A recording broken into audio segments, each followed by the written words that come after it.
Hi everyone, మన దగ్గర ఇలాంటి మోడల్స్ వస్తున్నాయండి. మనం ఎక్స్ప్లోర్ చేస్తేనేమో అట్లాంటి మోడల్స్ వస్తున్నాయి. ఒక థ్రెడ్ తోని తయారైన శాండిల్స్ అండి ఇవి.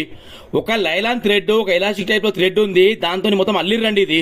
ఆ అల్లడం చూసి చెప్తున్నా కదా ఎట్లా ఉందంటే, అసలు అది చూస్తుంటే 10 నిమిషాలు నేనే దాన్ని చూసుకుని ఉండిపోయినా. అసలు ఏడ స్టార్ట్ వర్క్ అయింది, ఏడ ఎండింగ్ అయింది కూడా అర్థమైతేలే, అట్లా అల్లిర్రు. అయితే అడిగిన మన మనిషి అడిగిన మన పర్సన్ అడిగినా, సార్ ఇది ఎక్కడ తీసుకుని మీరు అడిగితే సార్ ఏమన్నారంటే మలేషియాలో తీసుకున్న బాబు అని చెప్పారు. అయితే ఇది వచ్చి పేస్టింగ్ వర్క్ చేయాలి, బలరాం ఫుట్వేర్ మన షాప్ పేరు. చేస్తే ఇట్లా అయింది చూడండి. ఇది మొత్తం పేస్టింగ్ వర్క్, క్లీనింగ్ వర్క్ చేసిన తర్వాత దాన్ని చూస్తుంటే అసలు నేను అన్నాను, సార్ ఓ పని చేయండి సార్, మీరు నిలబడి వాడండి సార్, రేరుగా వాడండి, ఎందుకంటే ఇలాంటి శాండిల్స్ మంది దొరకాయి ఎక్కువ. అంటే అవును రాజు గారు, చాలా మంది చెప్పారు నాకు ఇలాంటి ఎక్కడ ఉన్నారని చాలా మంది అడిగారు. అయితే ఇవేంటంటే చాలా ఒక రేరుగా ఉంటాయి అనమాట ఇలాంటి శాండిల్స్, మనకి కావాలన్నప్పుడు దొరకాయి మళ్ళీ. అయితే అసలు అది తెగడానికి కూడా ఛాన్స్ లేదండి, ఎందుకంటే లైలాన్ థ్రెడ్ లేస్ లా ఉంది. అది ఎక్సలెంట్ మోడల్ అండి, నిజంగా అసలు చూస్తుంటే మైండ్ బ్లోయింగ్ మోడల్ అది. ఓకేనా, థ్యాంక్ యూ సో మచ్. ఇలాంటి